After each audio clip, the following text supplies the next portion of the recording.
เจ้าของเพิ่นเนาะเก่งคำพี่น้องบรรเทาสาการก็มีเป็นญาติพี่น้องเขาเนาะสาการนักสร้างก็คนบ้านเฮาแล้วก็พี่น้องเฮาช่วยๆกันพี่น้องเพราะว่ามันทุนบ่หลายเนาะสิจ้างสร้างมาเฮ็ดได้เพิ่งญาติพี่น้องเนาะ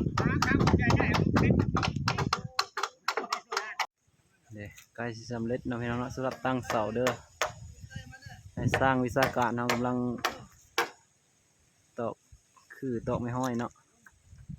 ต้องมายิบอยู่ช่วยนั่นเนาะนี่เป็นเฮือนตะเคียงข้ามหน่อยตะเคียงข้ามบรรทัดเนาะกำลังตั้งเฮือนใหม่เด้อเดี๋ยวจะของเพิ่นอยู่เพิ่นเนาะของเพิ่นตะเคียงข้ามอยู่ตั้งรถไถเนาะอยู่กับหมู่เนาะงานตะเคียงข้ามที่เคยขอฟังเพลงทางเอารายการเนาะ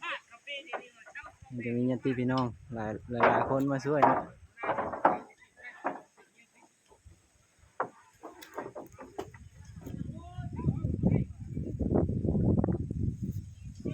แต่สำนี้เนาะครอบครัวก็ขัดเกินแน่บ่อยากมีบันไดพี่น้องไงมีน้ำใจช่วยก็ช่วยได้เด้อสร้างเงินกำลังสร้างเงินใหม่เนาะ